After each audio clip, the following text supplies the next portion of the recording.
My last visit for the week is complete.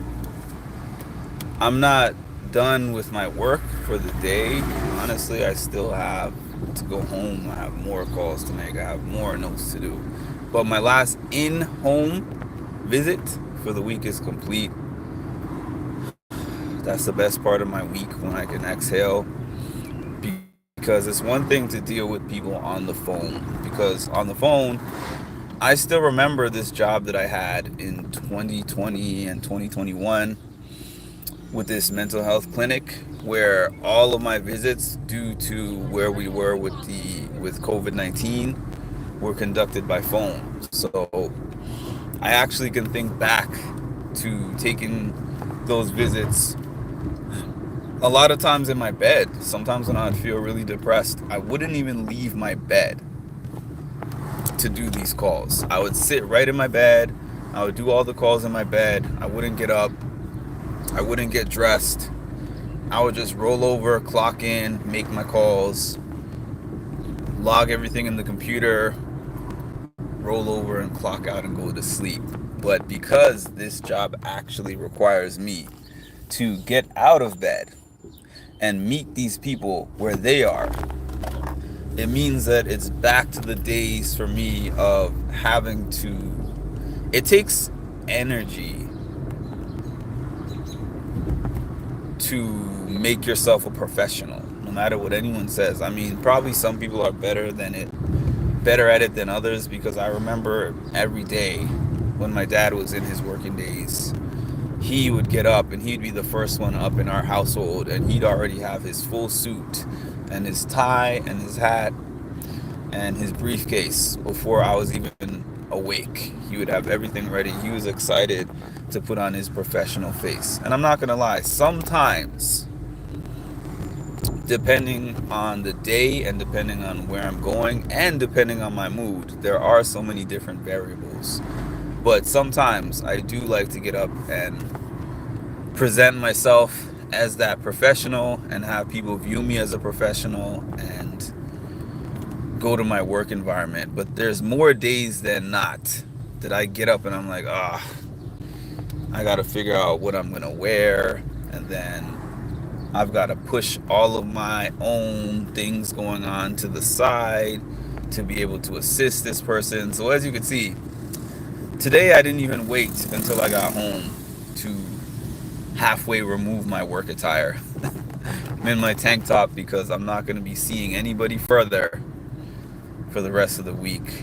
And that's a good feeling because it's less taxing on you to dial somebody's number where they don't actually have to see you, see your facial expressions, where they're not looking at your attire. I used to have a job for 4 years. Was it 4 years?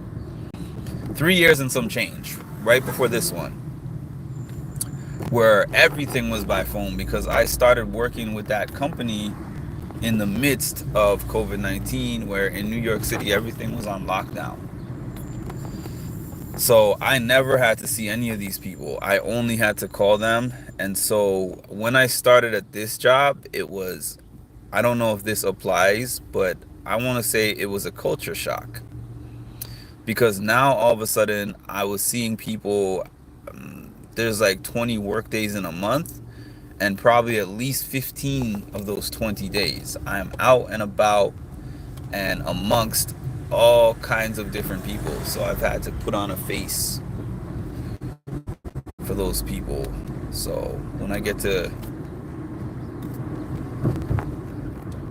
not have to see them, and I know I've seen my last person on Friday, I feel good. And then the second thing is, I like, when possible, to schedule my most positive clients for Friday, because I know that's going to be the last person that I speak to or see for the week. It's not always possible because we more so go on their schedules than them going on ours. And I did get somebody who is usually more positive but was particularly down.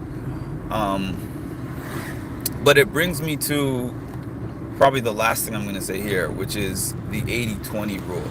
I had always heard of the 80/20 rule from this within the fitness realm, where people say fitness is 80% nutrition, 20% exercise. But I heard it used in a different context when I was working with my life coach, where she told me she uses the 80/20 rule in her life: 80% positivity and 20% negativity.